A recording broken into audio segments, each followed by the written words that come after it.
शादी के तीसरे दिन ही पीरियड्स शुरू होने वाले थे इम्तिहान का, और मुझे इम्तिहान देना था।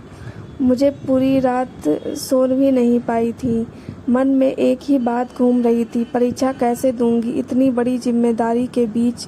सुबह होते ही रितु आकर जगाने लगी, कहने लगी कि बहुत मेहमान हैं, सबके उठने से पहले नहा लो, नहीं तो फिर आंगन में भीड़ बढ़ जाएगी और सबके सामने गीले बाल लेकर तो नहीं जा सकती थी। मैं चुपचाप उठी, नहाकर कमरे में आ गई, किताब फिर से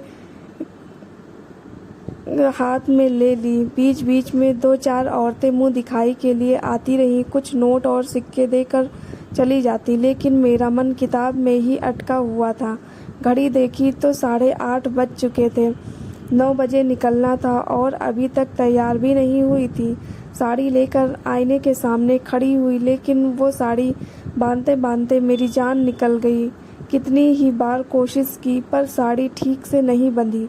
आखिरकार हार कर मन मार कर रुआसी सी होकर बैठ गई। मन में अम्मा की कही बातें घूमने लगी, शादी मत करो मेरी, अभी इम्तिहान देने दो, पर किसी ने मेरी एक नहीं सुनी। अच्छा लड़का मिलते ही मुझे भेज दिया, जैसे मैं बोझ थी उनके लिए। आंखों में आंसू टपकने लगे, लेकिन फिर भी खुद को संभालने की कोशिश कर रही थी। तभी दूल्हे मियाँ कमरे में आए, बोले तैयार नहीं हुई, गाड़ी आ चुकी है, जल्दी करो। मैं चुपचाप फिर से साड़ी बांधने लगी।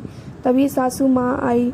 मुझे इस हाल में देखकर उन्हें सब समझ में आ गया। वो बिना कुछ कहे बाहर गई और थोड़ी देर बाद रितु को आवाज़ लगाई, सुनो बेटा, ये पहन लो, परीक्षा देने माथे पर ओढ़नी रख लेना आज, मगर अगर कोई कुछ कहे भी तो कल जब तुम मास्टरनी बनोगी सबके मुंह बंद हो जाएंगे। उन्होंने अपनी बेटी का सूट सलवार मेरे हाथ में थमा दिया।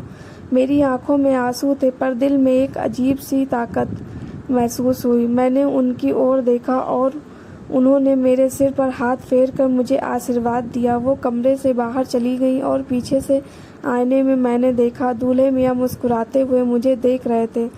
ऐसे रिवाजों का क्या मतलब जो हमारी बेटियों और बहुओं को आगे बढ़ने से रोक दें। आपको ये कहानी कैसी लगी कमेंट करके ज़रूर बताना, और हमारे चैनल पर नए हो तो चैनल को सब्सक्राइब कर लेना। धन्यवाद।